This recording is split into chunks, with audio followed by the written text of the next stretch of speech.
Good morning, guys. Mima here. It has been a while, but I'm here. I have a cake for morning. It's a koito cake for today, just a minimal cake. And I want to share Meghan's medical journey as I do the cake. Right now, I'm at 98 subscribers. Thank you so much for the following, for the love, for the comfort. God bless you all. Let's go to 150 now. Thank you. Hi guys, Mima here. Just finishing up with the morning cake. So we are from Kijabe and we are told to go for an MRI. We don't know where we are going to get this machine. So we go first to Medihill, which we were told there is an MRI at Medihill. From Kijabe they told us Medihill have an MRI. We go take some days at home, then we go in to Medihill. And we find out that their machine broke down. Needs to look for another MRI, and I was told the next MRI I could find is in Litain, AIC Hospital Litain.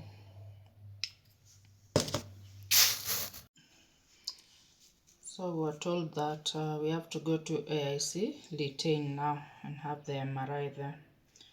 Since we had time up to like 6 months since we go until we go back with the MRI, I was taken home. Actually, my grandfather, mom, and grandma took me to Kericho, all the way to Kericho, and they settled me home. So here I am in Kericho with my newborn baby and a nice girl who I was working with, Liz. Liz took care of me at this point. She will wash our clothes, she will prepare food for us. She'll make sure we are okay in the house before she goes into work. Thank you so much, Liz. So I'm left in Kericho with Liz. We take like 2 months. We ask for the MRI with Sheila. Sheila helps me out. And we go to AIC. We get to know, I guess she's a nurse who's working there. And she said it's okay, we can come in. And all this time, Kijabe, not really Kijabe, Bethany Kids. Bethany Kids through Pastor Lily were supplying me with diapers. They supplied me with diapers for the first 6 months of Meghan's life. Meghan is just a miracle baby. I got so much help with her at her tiny stages, with the diapers, with clothes. She's just a miracle baby. Even a driver who was taking me during the visits to hospital, like to Nakuru, is a driver who had a newborn and now she had grown a bit. Imagine she brought me the kids' clothes. Just a miracle baby. So we go in with Sheila. I didn't know that she's to be sedated so that she can go to the MRI machine.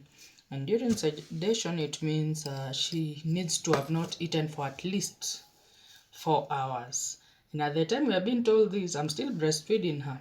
We go to AIC very early in the morning. At around 7, we are at AIC Litain. So at 8, we are told that she's not supposed to take anything for at least 4 hours. And at this time, she's breastfeeding. So we have to buy time so that the milk passes. Sheila comes in now and stays with Meghan for the longest time so that she doesn't have to breastfeed. You know, when I'm with her, I'll get the weakness to breastfeed her.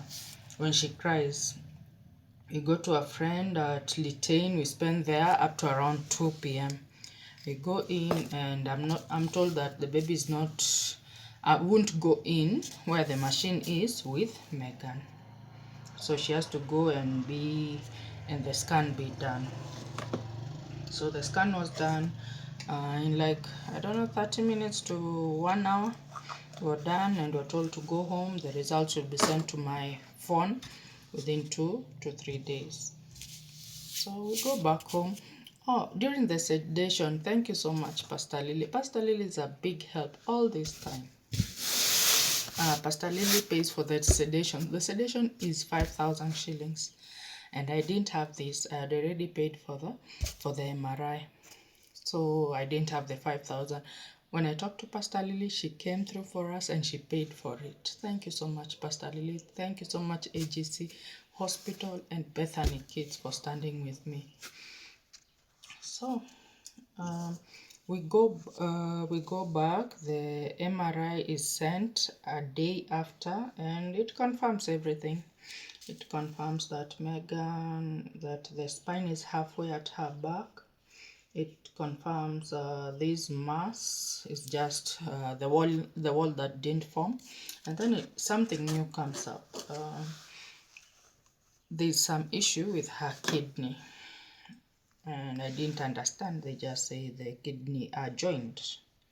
I didn't understand much about it. I shared this MRI with my family. I shared this MRI with Pastor Lily, and yeah, so we interpreted it in our own way before I went back to Kijabe. Remember, I'm to go to Kijabe 6 months. I did the MRI at 6 months when Maggie is 6 months, and we did the MRI when Maggie was 2.5 months. So we interpret it, and it confirms those details that I've just said. And I didn't know what to expect at this point now with the issue of kidneys. Am I going in for surgery? What is happening? We'll know when we get to Kijabe. So at 6 months, we go back to Kijabe. My grandpa takes me to Kijabe. Grandpa, grandma, and mom. And this time my sister accompanies us. We go to Kijabe.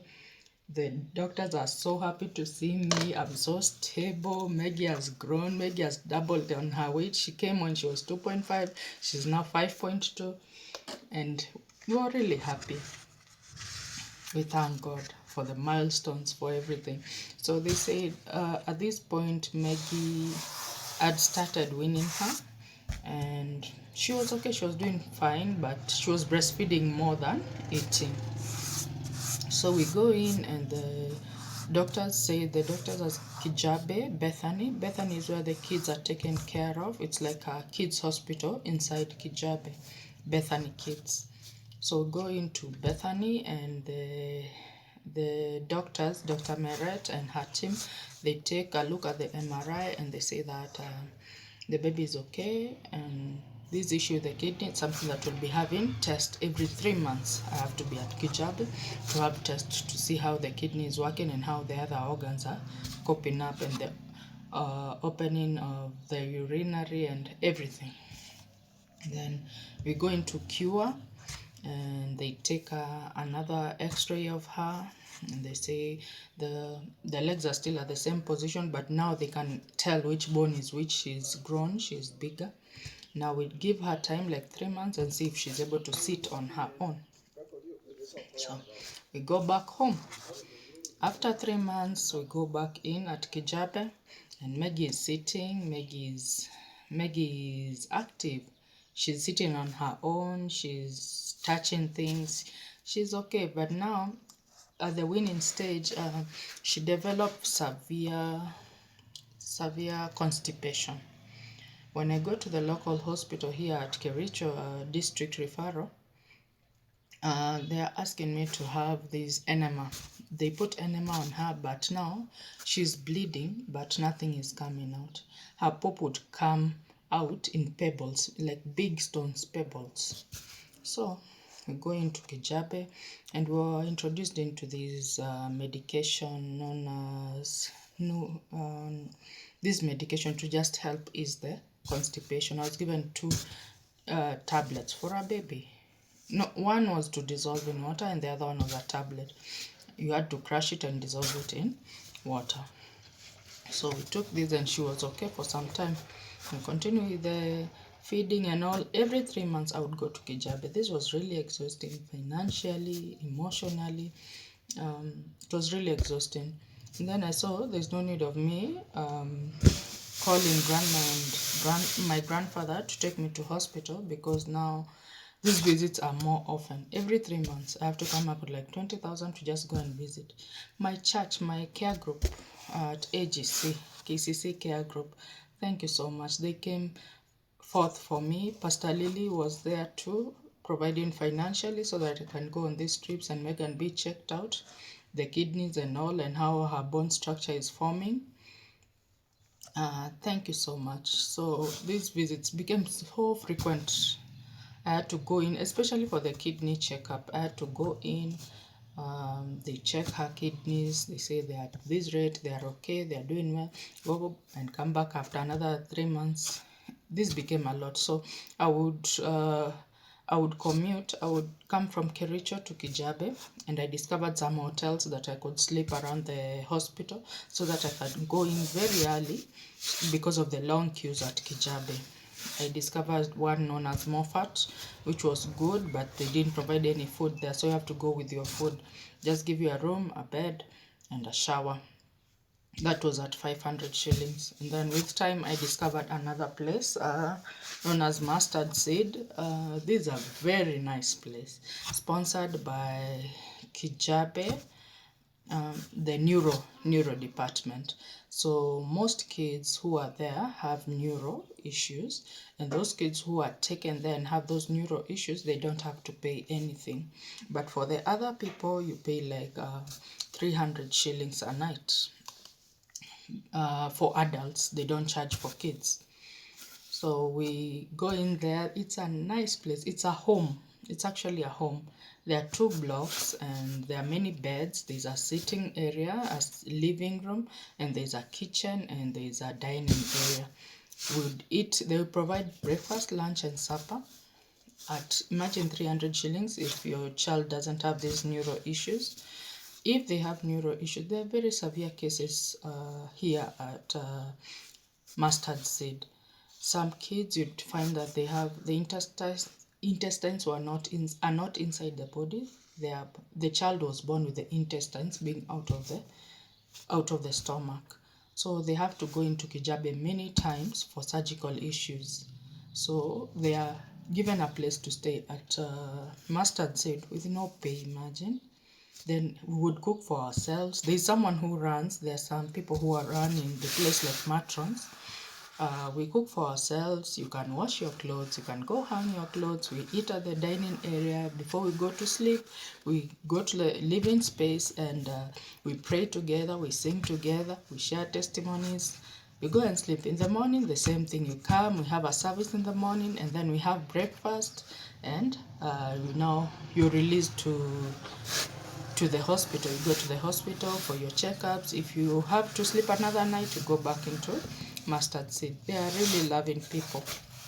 So we discovered this place, and this is where we've been sleeping now when we go to Kijabe.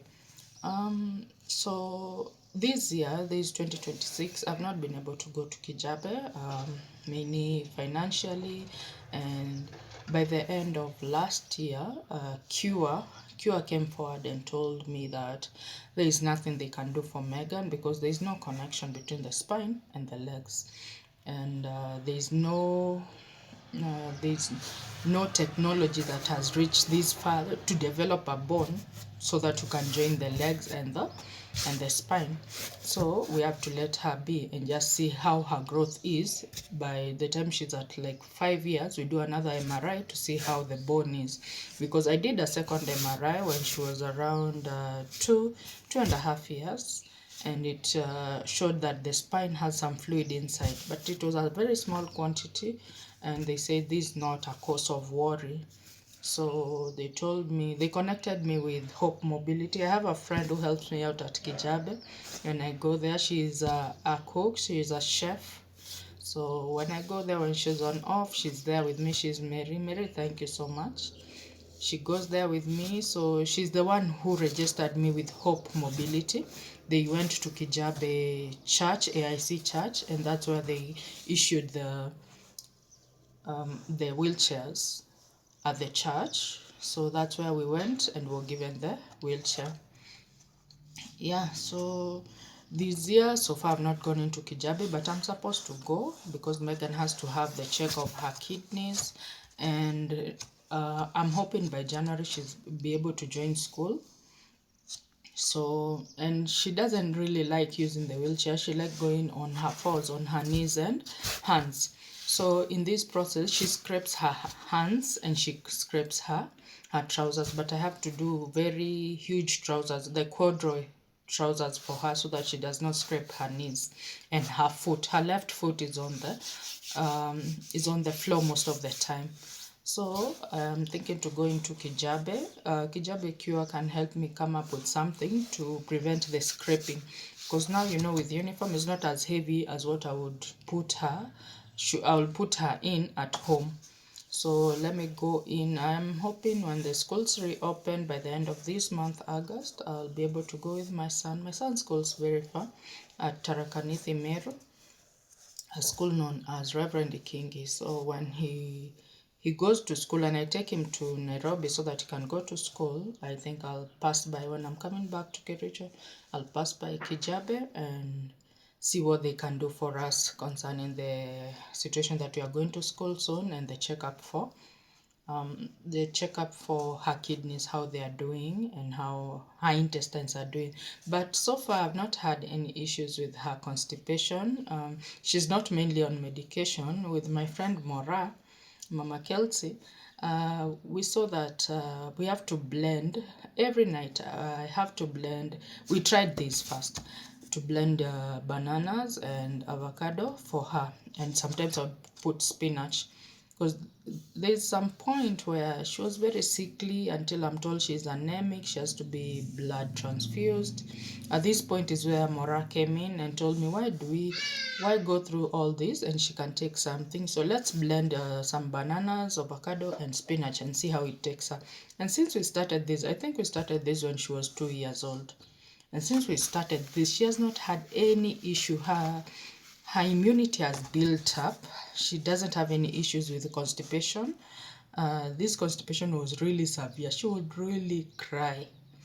But right now she's doing so well. I know how to manage it now. I know she has to take food with a lot of roughage, but she loves meat. She loves a lot of meat. But now when she takes meat, I'll make sure that she takes this medication for her for her digestion. The digestion issue is brought about by the spine, because the spine is halfway at her back and some nerves are not reaching the stomach, the intestines very well. So some food slips in her intestine. So you have to generate something to push this food out. That's where the juice that I do every night, I have to blend for her. I have to find avocado, I have to find a banana, and when it's severe, I do spinach. And these help her poop very well. What else? Meg is doing well. Yeah, thank you all, but show us some love, support us, walk with us. It's not an easy journey, especially when I had to go to a hospital alone. We travel overnight just to come to Kijabe and told you didn't have an appointment. Why have you come? And yet I knew you would walk in and get treated at Kijabe Cure. There's sometimes the the receptionist was so rude. They say you don't just wake up and come and have a checkup. I wondered, how am I supposed to do this, because at this point she was scraping her knees so much, her knees and hands, and I needed help with that. But they went and showed me how to do it, and they told me I have to come in with those supportive gear. But Maggie, my friend, helped me with some gears for that her children had for skating, and that's what Maggie has been using. Some pads for her hands and the protective gear for the knees, but they're somehow big, so I want something fitting for her to go to school with come January. Now the school journey.